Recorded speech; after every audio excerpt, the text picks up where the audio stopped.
오늘의 우리의 시대를 한마디로 정서적으로 정의를 해보면 분노의 시대라고 말할 수가 있겠습니다. 한겨울 추위가 우리의 살을 애이는데도 불구하고 거리마다 사람들은 분노로 뜨겁게 들끓고 있습니다. 코로나로 인해서 극장들이 다 문을 닫았는데 최근에 한 편의 영화 서울의 봄이라는 영화로 인해서 타이 극장들이 활기를 띠게 되었습니다. 한 영화가 이제 관객 1천만 명을 돌파해 갈 예정이라고 그렇게 이야기를 하고 있습니다. 그런데 그 영화를 보고 나온 사람들마다 그 숨소리에서 거친 그런 분노를 쏟아내고 있고 마음속에 탄식을 하는 그런 모습이 예사롭지 않게 보입니다.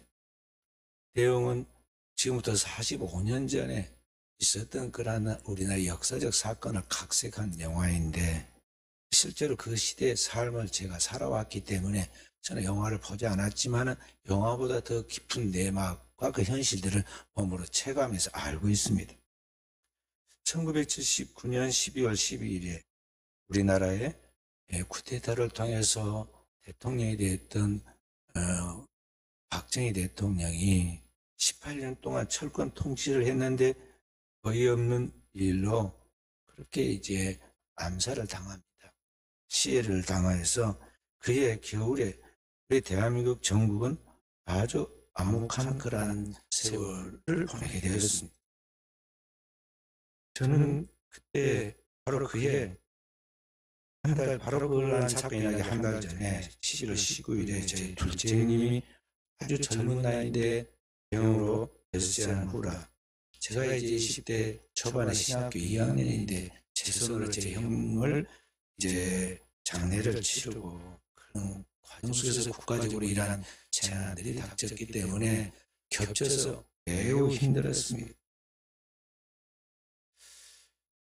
그런데 이러한 오래된 군사 독재 시대와 유신 정권으로 인해서 암묵한 세월을 보내고 있던 그 시대에 대통령이 죽고 이제는 나라가 새로워질 것이다. 사람들은 기대감에 그 봄을 맞이하면서 대학가의 봄의 그 절을 이끌어낸 열기, 민주화로 인해서 이제 더욱 발전해 갈 것이라는 그런 기대감, 이러한 것들이 진짜 우리나라에 봄이 오는가 하고 기대를 하고 있었는데 그때 큰 사건이 벌어집니다. 1980년 5월 18일에 광주에서 민주화 운동이 일어나는데 그것을 진압한다는 그런 명목하에 엄청난 사건이 벌어지게 되죠.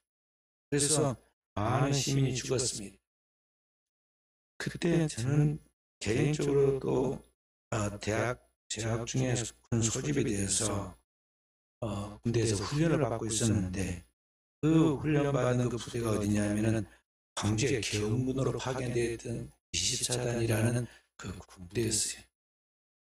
차단 연병장에서 매일 이제 진압 훈련을 하는 군인들이 대열을 갖추어서 충성 하면서 뭐 이렇게 제가 진군에 가는 그러한 진압 훈련을 하고 가는 걸 유심히 봅니다. 그 사단 연병장의 군인들이 모여 진압 훈련을 받고 가기 전에 그 정신교육을 그냥 연병에서 바로 시킵니다. 광주에 단첩들이 침투해가지고 도시 전체가 지금 넘어갔는데 이걸 진압하러 가야 하니까 군인들에게 정신 똑바로 차리고 일을 하라고 그렇게 교육을 시킵니다. 그래서 저는 광주에서 공부를 했고 하다가 들어왔고 광주가 제 활동하는 그런 현장인데 갑자기 이런 일이 생기겠는가 마음에 의아했는데 우리 전라도 사람들은 그걸 보내지 않으니까 할 수가 없었어요. 근데 하필 왜 우리 24단이 뽑혔느냐 그랬더니 육군 중에 유일하게 공수훈련을 받은 사단이 24단이기 때문에 뽑아서 갔다는 거지.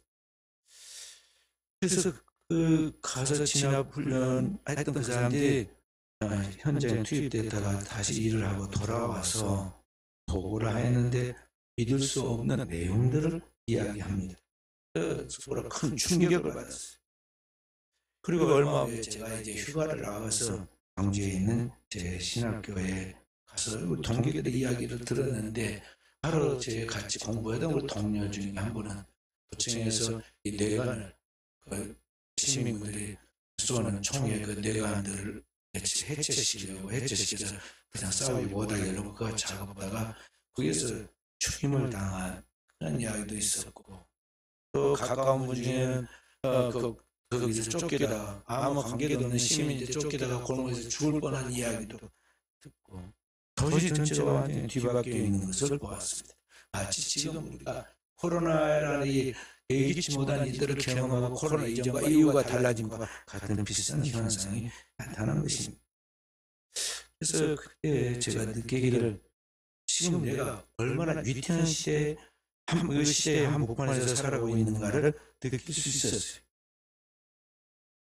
그런데 그러한 이야기가 반세기 전 이야기인데 반세기를 지나서 사람들의 마음과 생각 속에 아직도 남아있어서 소설로 또 그래서 영화로 그리고 만들어져서 사람들에게 회자되고 사람들의 마음속에 또 다른 분노를 이어가고 있다는 것을 볼 때 참 놀라운 일이죠. 그래서 제가 생각을 해봅니다. 지금 그러면 이런 암흑한 시대를 살아온 우리 젊은 세대들은 그런 영화를 보고 또 이러한 시대를 공부하고 분별해 보면서 우리는 얼마나 더 지혜롭게 그렇게 살지 않도록 오늘을 살아가고 있는가 다시 생각해 볼 때 과거나 현재가 별 다를 바 없는 또 다른 분노에 쌓여가지고 분노를 폭발하지 못해서 지금 그 어떤 거기에 쌓여있는 그런 위태한 모습들을 보게 되죠. 마치 오늘의 현대인들은 분노 조절 장애에 걸려있는 그런 사람들처럼 뭔가 잔뜩 화가 나 있습니다. 그래서 오래 못 참고 쉽게 분노를 폭발해 버립니다. 우리가 편안한 말로 음악을 들으면서 차를 먹고 나갔다가도요, 갑자기 나도 화가 나게 됩니다. 왜 그럽니까? 뭔가 신호를 받았는데 그 신호가 떨어진 것 같은 게 팍 출발했는데 출발을 1초라도 늦으면 뒤에서 차가 경적을 크게 막 울려댑니다. 그리고 그래도 빨리 안 가면 옆에 차로 몰고 딱 붙여가지고 창문을 열고 막 욕을 하려고 또 막 쳐다보고 있습니다. 창문 열고 같이 이렇게 내다보면 큰일 나요. 아무 말 않고 조용히 가야지. 만약에 거기서 한마디가 대꾸했다고 하면 이제는 이제 큰 싸움이 벌어질 판입니다. 오늘 현대사회 모든 분야에서 분노가 폭발하고 있습니다. 심지어 교회 다니는 하나님을 믿고 거듭났다는 성도들도 별 다를 바가 없습니다. 성도들끼리도 어떤 이야기 중에 사소한 이야기에 감정이 상해가지고 그 감정을 참지 못하고 서로 충돌합니다. 그 갈등이 충돌로 끝나는 것이 아니라 풀지 못하고 나중에 그 분노가 분열을 일으킵니다. 인간에 채워지지 않는 그 얄팍한 자기애와 인간 속에 드는 자존심, 그 허영심, 이런 것들이 그 속에 숨어 있어서 오늘의 이 사회 속에서 많은 사건, 사고를 일으키고 있다는 거죠. 그래서 밖에서만이 아니라 교회 안에서까지 이런 일들이 있는 것을 바라볼 때 너무나 마음이 아플 때가 많습니다. 그런데 문제는 이러한 인간의 감정이 거기서 끝나지 않고 이제 사회 문제로 대두되고 이 사회에서 좀 더 커지면은 민족적인 분쟁으로 커지게 되고 나중에 가서는 전쟁으로까지 일어납니다. 지금 세계 속에 팔레스타인 분쟁이나 또 북부에 있는 우크라이나나 러시아의 그런 전쟁의 이야기가 대단한 어떤 사건으로 이루어지는 게 아닙니다. 사소한 이 작은 것들이 확대돼가지고 민족적 감정으로 더 나아가서 인간의 내재되어 있는 탐욕과 이기심이 거기에 함께 뭉쳐서 이와 같은 엄청난 재앙을 가져오는데 이 앞으로는 더 큰 엄청난 우주적 재앙으로 다가올 가능성이 있다는 걸 알아야 돼요. 인도의 칼럼니스트 판카진 미슈라라는 분이 쓴 책 분노의 시대라는 책이 있습니다. 분노의 시대, 현재의 역사는 그 책에 보면 이러한 이야기를 합니다. 많은 나라가 지금 역사상 가장 끔찍한 대재앙에 휘말릴 위험이 있다고 그렇게 경고했어요. 이런 분들은 학자이기 때문에 계속 데이터를 분석해 보면서 정확한 진단을 지금 내린 거예요. 왜 그런 이야기를 하느냐? 영국의 시사전이 이코노미스트가 분석한 것과 똑같은데요. 지금 2차 대전 후에 우리 세계에 만들어진 글로벌 체계가 내년에 2024년도에 되면은 큰 지각 변동이 온다는 것입니다. 왜냐하면 2022년도에 이 세계에서 70개가 넘는 국가에서 선거가 있는데 숫자로는 42억 만 명이 넘는 이러한 사람들이 이제 거기에 관계돼서 선거에 들어갑니다. 그러면 그 선거에서 대개 당선된 사람들, 또 당선된 정권은 어떤 정권이냐 하면은 권위주의적인 통치자, 부패고 무능한 사람들, 쉽게 말해서 악인들이 온갖 권모 수술을 다 동원해서 그 선거에 승리하게 되고 승리하는 것이 예상된다는 것입니다. 언제나 세상은 악이 일시적으로 승리하죠. 그렇기 때문에 그렇게 선출된 사람들에 의해서 전 세계가 위험한 소용들이 들어갈 그런 가능성이 있다는 것이죠. 미국의 스탠퍼드 대학교의 프란시스 후쿠야마 교수가 그래서 역사의 종말이라는 책에서 이야기를 하고 있습니다. 뭐라고 이야기를 하고 있느냐면 인간의 존엄성에 대한 보다 보편적인 이해로 돌아가지 못한다면 인류는 끊임없는 카드에서 벗어나지 못할 것이라고 지적했어요. 그러니까 고대로부터 인문론에 있어서 가장 중요하게 생각한 것이 바로 인간에 대한 존엄성에 대한 문제를 생각하는 것인데, 인간이 무엇이냐, 인간은 무엇을 위하여 살아야 하느냐, 어떻게 살아야 하느냐 등등의 이러한 인간에 대한 자신의 존엄성을 깨닫고 그것을 생각하면서 살아야 할 것인데, 그것을 생각하지 않고 그 기본적인 것에 돌아가지 못한다면 인류는 끊임없는 갈등에 쌓이게 되는데, 갈등을 끝난 것이 아니라 아까 말씀드린 큰 대재앙에 직면할 가능성이 있다는 것이죠. 그런데 그러한 것들을 생각하지 못한 채 우리는 보통 자기의 현재 문제, 자기의 현재 주어지는 것들에 대한 작은 이해, 자기 자신의 삶에 있어서 자신이 얼마나 더 귀하게 여김받고 사랑받고 있는가에 대한 자기 이해, 이런 것들만 관심이 있고 작은 것을 쫓아가는 이익의 추구에 거기에 몰두하지, 이 우주적인 큰 문제, 이 인류 전체에 대한 공동 운명에 대한 이런 부분을 생각하지 않고 오늘을 살아가고 있다는 것입니다. 특히 크리스찬으로 우리는 어떻게 살아야 할 것이냐, 세상을 비추는 빛으로서 그리스도인이 살아야 하는데 오늘 그리스도인은 어떻게 살아야 할 것이냐, 그리스도인들은 여기에서 한 차원 더 높을 뿐만 아니라 더 다른 차원에서 이 세상을 위한 책임적 자세로 살아야 하는데 그리스도인은 어떻게 할 것이냐, 세계가 주목하는 대한민국을 책임지고 지금 이끌어가고 있는 기독교인들이 과연 어떻게 신앙생활을 하고 있는가 정확한 진단을 보면요, 사실은 하나님이 아니면 희망이 없는 이야기. 우리나라의 목회 데이터 연구소에서 지영근 소장이 발표한 최근의 보고서에 의하면 우리나라 교인 10명 중에 4명이 썬데이 크리스찬이라는 것입니다. 그러니까 겨우 주일날 교회에 오는 것으로 대단히 잘 믿는 것을 착각하고 살아가는 그 수준의 사람들이라는 거죠. 그런데 그 나온 사람들 중에서도 51%만이 구원의 확신을 가지고 있다는 것이죠. 그리고 이 크리스찬들이 무슨 생각을 하고 있느냐 하면은 다른 종교에도 구원이 있을 수 있다, 구원이 있다, 그렇게 믿는 사람이 61%라는 거예요. 그래서 종교 다원주의.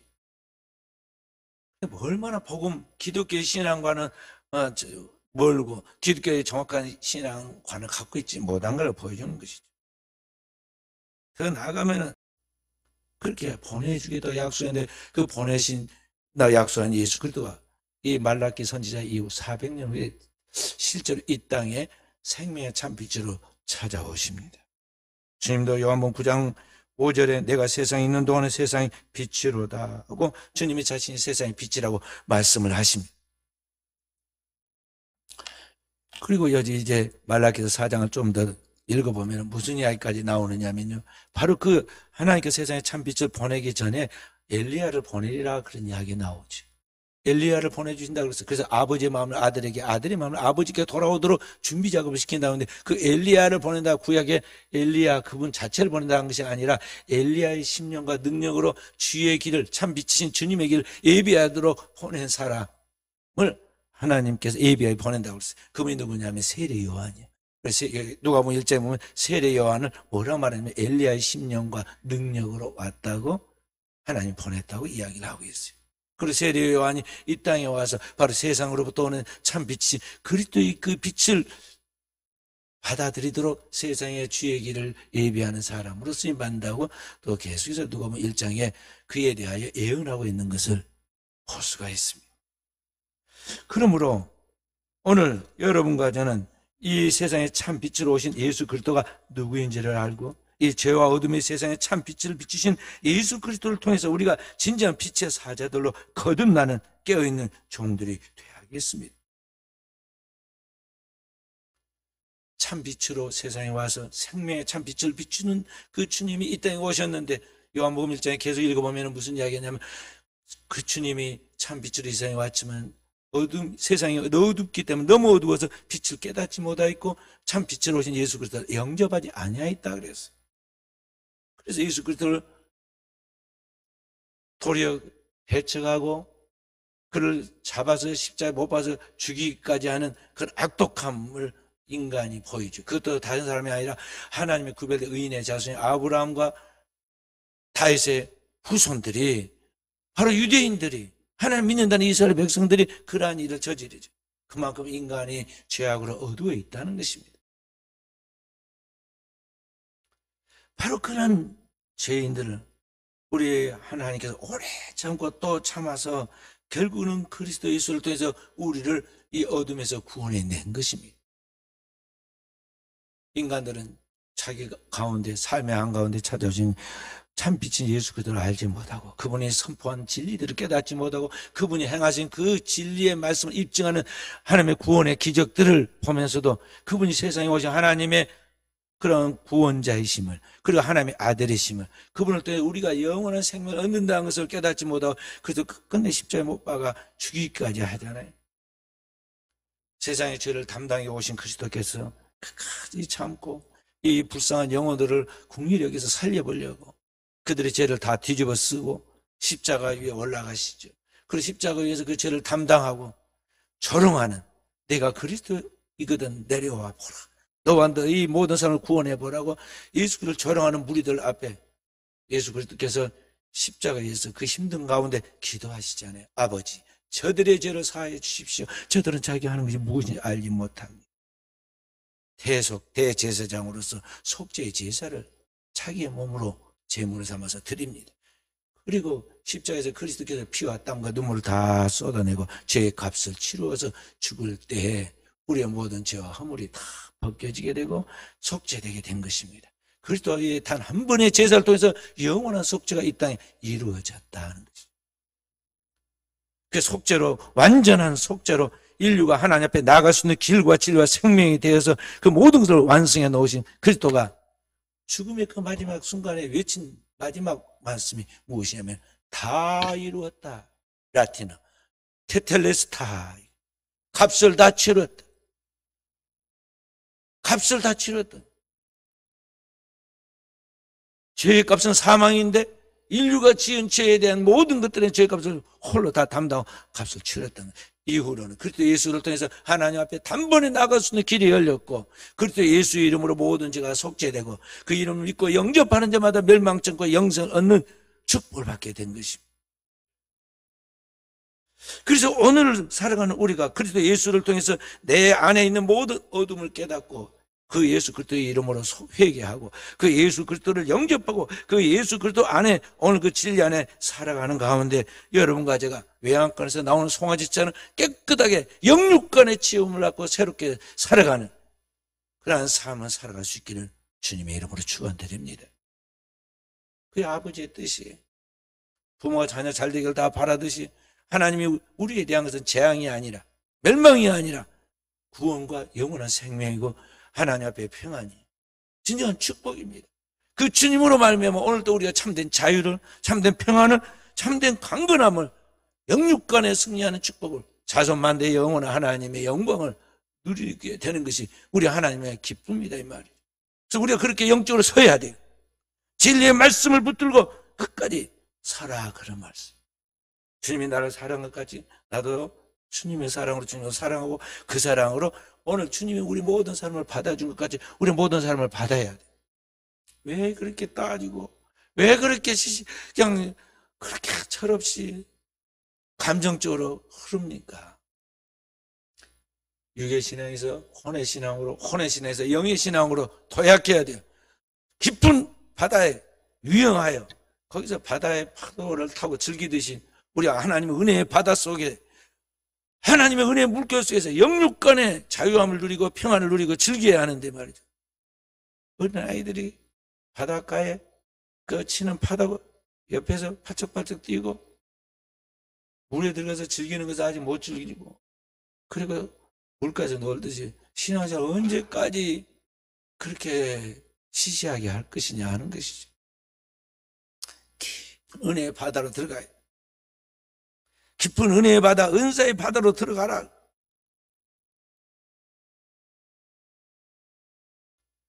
이제 며칠 후면은 동지가 되는데요. 우리나라 사람들은요, 동지가 되면은 1년 중에 낮이 가장 짧고 밤이 길어서 음의 기운이 넘친다. 그래서 양의 기운이 쇠락하니까 음양설에 의해서 우리 조상들이 이 음의 기운으로 귀신들이 날뛸 것이다 생각해서 팥죽을 끓여서 먹였어요. 6월절에 어린 양의 피를 바른 그런 것들을 이 동쪽의 동양에서는 팥죽을 발라가지고 여기 뿌리고 그런 것으로 지금 대체했어요. 근데 그런 것은 이제 우리나라 사람들이 우리나라 이 정서적으로 또 종교적으로 과거에 생각하는 그런 이야기인데, 오늘날 이 어둠을 지배하고 있는 귀신들, 악한 영들이 무엇입니까? 이 공중의 권세 잡은 세력이 무엇입니까? 오늘 이러한 것들을 한 번에 다스리는 게 뭐냐면 빛입니다. 예수 그리스도는 생명의 참 빛입니다. 그리스도가 있는 그곳에, 그리스도의 생명이 있는 그곳에, 그리스도의 생명의 은혜가 넘치는 그곳에 모든 어둠을 물러가게 되고 있어요. 사랑하면, 하나님의 은혜로 충만하면, 하나님의 성령의 충만한 은혜와 은사로 무장하면 나머지 모든 것은 아무것도 아니에요. 해만 뜨면은 밤에 무서운 모든 것이 아무것도 아니듯이, 오늘날 우리가 하나님의 은혜의 깊은 세계 속에서 진리의 빛으로 충만하고 생명이 충만하면 우리에게 있는 그 모든 고민할 문제는 아무것도 아닌데 쓸데없는 고민을 하고 있다는 걸 알게 된다는 거죠. 그래서 오늘 우리는 이 어둠의 세상에 하나님의 본을 받은 자로서 그 주님의 그 세상이 맛보지 못한 사랑을, 세상이 누리지 못한 하나님의 은혜의 빛을 비춰주는 빛의 사자들로서의 사명을 감당하도록 깨어있는 준비된 종들로 오늘을 살아가는 우리의 사랑하는 성도들이 되어야겠습니다. 오늘 우리가 살고 있는 이 사회는 경쟁을 부추기는 자본주의 사회 속에서 사람들이 시기 질투에 너무나 갈등하고 분노하고 있습니다. 그리고 그 괴로움을 남들에게 다 쏟을 수가 없으니까 그냥 방 안에 앉아서 자기 안에 그걸 웅크리고 그렇게 침체된 상태에서 뭔가에 중독되어서 그렇게 살아가고 있어요. 젊은이들이, 우리나라의 지금 10대에서 20대 사이의 젊은이들이 밖으로 나가지 않고 침체돼서 지금 제자리를 못 찾고 있는 그런 인구가 55만 명이라고 그래요. 젊은 10대, 20대만 해도. 전국으로 뭔가의 정상적인 삶을 살지 않고 뭔가 중독돼서 삶을 살아가는 사람들이 1200만 명이라고 그래요.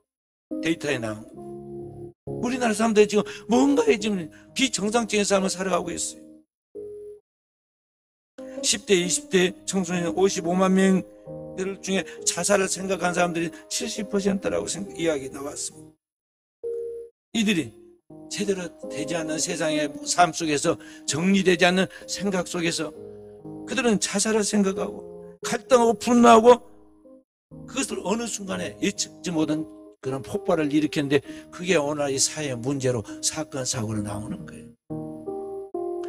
바로 이 세상에 교회가 그들의 빛이 되고, 오늘 성도가 이 세상 속에 어둠에 빛을 비추듯이 하나님의 답을 주어야 하고, 이 정서적으로 메말라 있는 이 세상 속에 세상에 맛볼 수 없는 하나님의 사랑을 나를 통해서 흘려 보내주도록 오늘 우리가 그러한 주님의 종들의 사명을 감당하는 깨어있는 종들이 되어야겠습니다. 필립 얀시가 쓴 책 놀라운 하나님의 은혜라는 그 책에 보면은 미국 일리노이주 시카고의 한 창녀와 대담한 이야기가 나옵니다. 이 여인이 너무나 생활이 어려워가지고 자신이 그렇게 장녀로 살아갈 뿐만 아니라 심지어는 자신의 어린 딸까지 동원해가지고 돈을 벌었습니다. 그걸 보다 못한 지역의 목사님이 그 여인을 불러놓고 상담을 했습니다. 그러면서 교회 나와서 밝은 빛 가운데 살아가라고 권면하자 그 여인이 이렇게 이야기를 합니다. 안 그래도 비참해서 죽겠는데 교회에 나가면 이제는 그 교인들 때문에 제가 더 비참해질 겁니다. 교회가 생명을 치유하는 것이 되지 못하고 교회에서 더 상처를 받게 되고 그렇지 않아도 삶이 힘들어 죽겠는데 교회 가서 더 자신이 비참해야 될 것이라는 경험을 가지고 지금 이야기를 한 겁니다. 시대가 지금 그러합니다. 오늘 누가 이러한 세상 속에 이들 속에 예수님처럼 말이 아닌 행동으로 화평과 관용과 궁유의 마음을 가지고 이들의 짐을 지고 섬길 수 있겠느냐 하는 것입니다. 누가 이들을 향해 하나님 마음을 가지고 이름 없이 빛 없이 중보하고 기도하고 세상에 오신 그리스도께서 이 땅에 우리를 섬겨주신 것 같이 그런 섬김의 삶으로 기쁘게 희생하며 살아갈 수 있을 것인가 하는 것입니다. 오늘 저와 우리 사랑하는 성도들이 이 시대에 우리가 사는 삶의 자리에서 교회와 가정과 지역에서 이런 주님의 거룩한 모습을 드리는 깨어있는 종들로 서갈 수 있도록 우리 자신을 단장하고 준비하는 종들이 되어야겠습니다. 내 힘으로는 안 됩니다.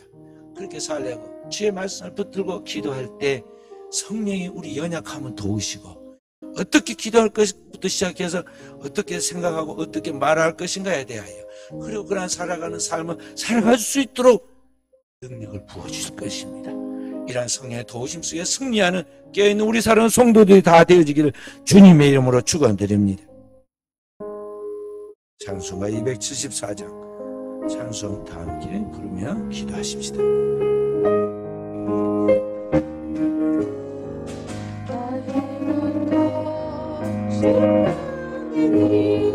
주 예수를 비롯해 나의 몸과 나의 마음 깨끗하게 하옵소서. 가지고 당신은지 불 가지고 태우는지 내 악마가 다 닦으사 내 모든 죄 멸하소서. 내 어둠을 밝히시니 참 기쁘고 고마우나 그보다도 원하오니 정결한 마음 주옵소서. 불 가지고 난 씻든지 불 가지고 태우든지 내 악과 마 다 닦으사 내 모든 죄 멸하소서. 정결한 마음 그 속에서 신령함을 비추오니 이러한 마음 얻으며 눈까지도 밝으리라. 불 가지고 난 씻는지 불 가지고 태우는지 내 안과 방 다 닦으사 내 모든 죄 멸하소서. 못된 심 다 고치고 악한 생각 다 버려도 주 앞에서 정결하고 자랑치는 못하리라. 불 가지고 난 씻든지 불 가지고 태우든지 내 안과 방 다 닦으사 내 모든 죄 멸하소서. 우리가 하나님 앞에 통성으로 기도합시다. 내 안에 중독되어 있는 제약된 어둠들, 예수 그리스도의 보혈과 생명의 빛으로 몰아내게 해주십시오. 내 안에 독한 시기와 질투로 형제를 판단하고 정죄에 시험 들게 한 죄 물리치게 해주십시오. 성탄절을 맞아 자신의 생명 속에 모든 어둠을 다 내어서 해결해 주신 세상의 빛 되신 주님 따라 오늘도 세상에 참 빛을 비추는 종들로 살아가게 도와주십시오. 성령의 이곳에 임하시고 종들을 치유하옵소서. 다 함께 기도하십시다. 주여, 주여, 주여. 아버지, 주의 재단에 나와 기도하는 주의 종들을 주여 받아주시고, 오늘도 내 안에 있는 제약된 그 악한 죄성들, 내 안에 중독되어 있는 죄의 그 모든 그런 악한 죄성들, 주여 내 안에 있는 이 어둠의 세력들을 주님께서 이 시간 예수 안에 있는 생명의 빛으로 그리스도 예수의 생명의 그 능력으로 그리스도 예수의 십자가 보혈의 그 능력으로 죄의 종들을 치유하여 주시고 죄의 백성들에게 하나님의 생명의 빛을 비추사 죄의 백성들에게 치유하옵소서. 우리 하나님께로부터 의로운 해가 떠올라서 치료하는 광선을 바라고 오늘도 죄의 백성들 치유받아서 외양간에 나온 송아지쯤 뛰게 하신다 하였으니 죄의 종들의 영광과 육을 치유하여 주시고 죄의 백성들 사망의 사슬에서 사망의 그 동굴에서 나오게 하여 주시고 죄의 백성들이 그 삶의 굴레를 깨고 나오게 하사 오늘도 이 땅에서 하나님의 영광을 온 세상에 증거할 수 있도록 죄의 종들을 축복하옵소서. 주여 오늘도 죄의 종들의 그 성품 속에 죄악된 그 큰성 옛사람을 십자가에 못 박게 하여 주고 오늘도 내 안에 숨어있는 죄의 그 악한 독성들 죄성들 시기와 질투로 형제를 판단하고 교만하게 대적하고 형제를 넘어지게 만들었던 그 허물과 그 시험 들게 모든 죄악들을 이 전에 죄의 십자가에 보일러 치유하여 주시고 주여 짧고 하는 위기와 함께 거듭나는 성령의 역사 있게 주의 종들을 축복하고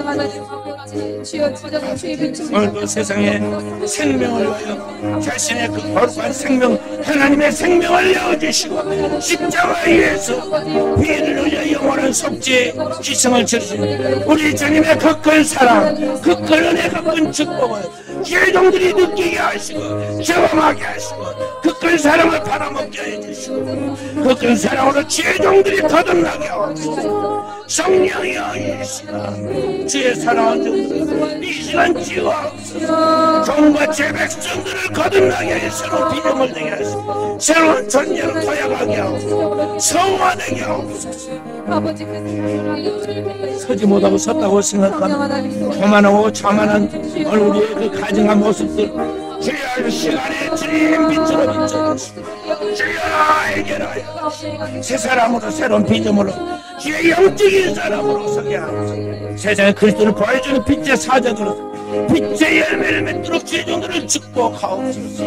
우리 하나님 이 시간 주님 주의 종들을 1대1로 인격적으로 만나주시고 제 사랑하는 종 새로운 피조물로서 주 앞에서 세상의 그리스도의 향기를 드러내도록 주님 축복하시며 함께 하옵소서.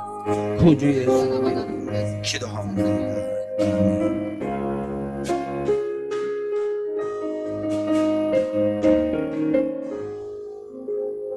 머리에 가슴에 손을 얹고 기도합니다. 살아계신 아버지, 오늘도 복된 주일을 맞아 예배하게 도우시니 감사합니다.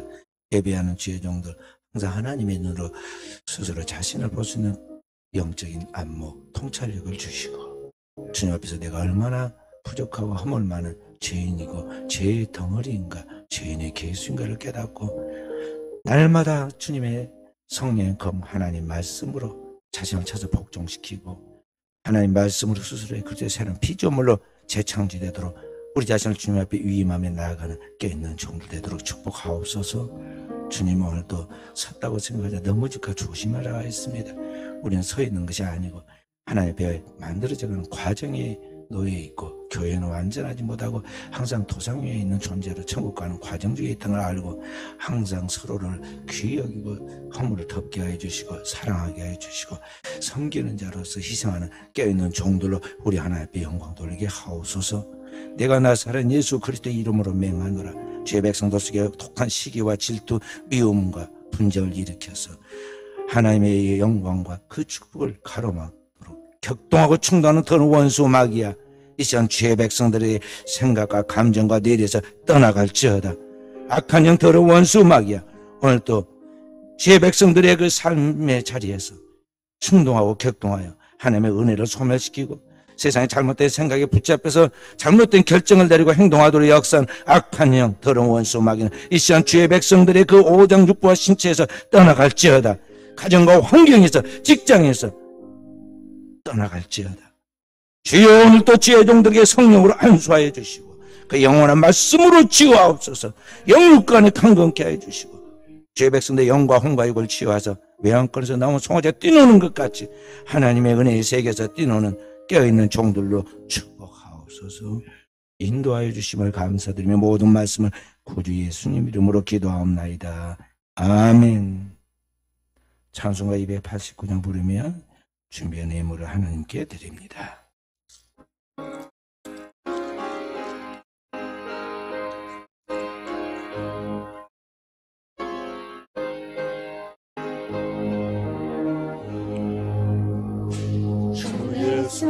내 맘에 들어와 계시고 변하여 새 사람 되고 내가 늘 바라던 참미철 찾음도 주 예수 내 맘에 오시 주 예수 내 맘에 오시 주 예수 내 맘에 오시 물밀듯 내 맘에 기쁨이 넘치무 주 예수 내 맘에 오시 주 예수 내 맘에 들어와 계신 후 망령된 행실을 끊고 머리털보다도 더 많던 내 죄가 눈보다 돈이 어졌네 주 예수 내 맘에 오시 주 예수 내 맘에 오시 물밀듯 내 맘에 기쁨이 넘치무 주 예수 내 맘에 오시 내 맘에 소망을 든든히 가지무 주 예수 내 맘에 오시 의심의 구름이 사라져 버림도 주 예수 내 맘에 오시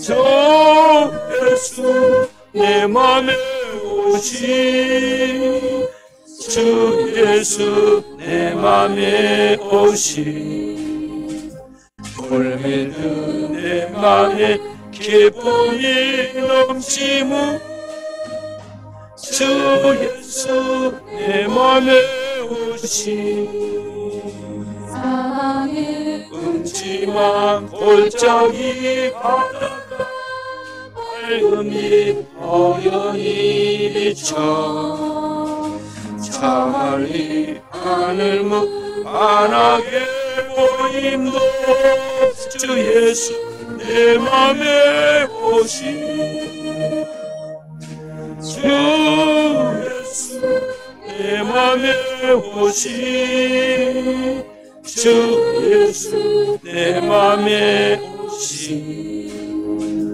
물밀듯 내 맘에 기쁨이 넘치는 주 예수 내 맘에 오시 내가 저 찬성에 올라가 살기는 주 예수 내 맘에 오신 찬성에 올라가 주님을 뵈리니 그 기쁨 이길 때 오네. 주 예수 내 맘에 오신 주 예수 내 맘에 오신 물밀듯 내 맘에 기쁨이 넘치는 주 예수 내 맘에 오신. 살아계신 아버지, 오늘도 우리 사랑조 예배의 성공자가 되신 감사드립니다. 예배의 성공자 된 사람이 인생의 성공자가 되는데 주의 종들이 준비된 예배로 깨어있어서 우리 하나님의 영광 들 때 주의 종들의 삶의 모든 부분을 형통케 하시오니 이제 스스로 서 있는 것으로 만족하지 않고 영혼을 살리는 자로서 쓰임받도록 주의 이름으로 축복하옵소서. 하나님의 거룩한 사역이 완성되도록 이 땅에 생존하는 데 필요한 모든 것들이 있는데 우리 하나님의 소득의 11조와 성교와 건축과 주정과 구역과 특별히 예물을 주의 종들이 드립니다. 이 물질을 통해서 하나님의 사역이 완성되게 하시고 오병이의 기적처럼 많은 하나님의 영광이 드러나서 생명의 회복도 살아나는 역사 있게 하옵소서. 심은 대로 우리 하나님의 백배의 축복을 주시오니 주의 사랑 종들의 모든 삶 속에 꿀을 가지 않고 항상 복을 나눠주는 자로 살아갈 수 있도록 영육간의 마음으로 축복하시고 함께 하옵소서. 구주 예수님 이름으로 기도하옵나이다. 아멘. 감사합니다. 오늘 오후 예배 시간은 1시 30분입니다. 주일 예배 선포된 말씀이 유튜브에 실시간으로 그렇게 볼 수 있고 또 그 다음에 올라갑니다. 그래서 성도들께서 주일 예배 말씀 유튜브에 올려놓은 거 은혜방에 올려놓으면 그걸 가지고 한 사람이 최소한 3사람이 이 사람에게 꼭 권해서 볼 수 있도록 같이 듣고 은혜 받을 수 있도록 그렇게 해주시면 좋겠습니다. 또 CTS 방송에서 신약 에세이 촬영한 것 올려놓으면 그것도 역시 가까운 지인들에게 3명 이상씩 보내어서 복음이 전파되도록 우리가 살아있고 활동할 수 있을 때, 움직일 수 있을 때, 손을 사용하고 기능을 활용했을 때 하나님의 일을 하는 것인데 과거와 달리 지금은 영상 미디어 시대니까요. 이러한 것을 잘 활용해서 전도용으로 나타내도록 그렇게 힘써 주시면 좋겠습니다. 이제 다 함께 일어나셔서 찬송 5장 부른 다음 축도함으로 주일 예배를 마치도록 하겠습니다.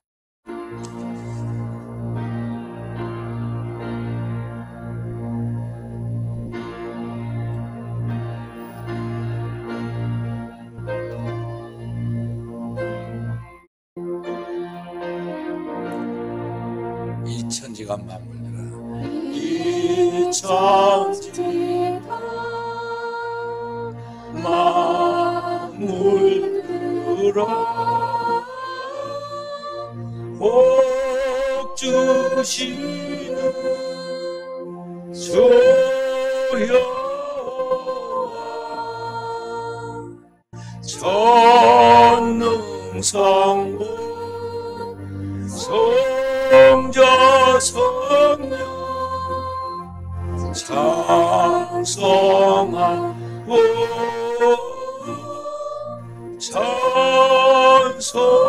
찬송하세.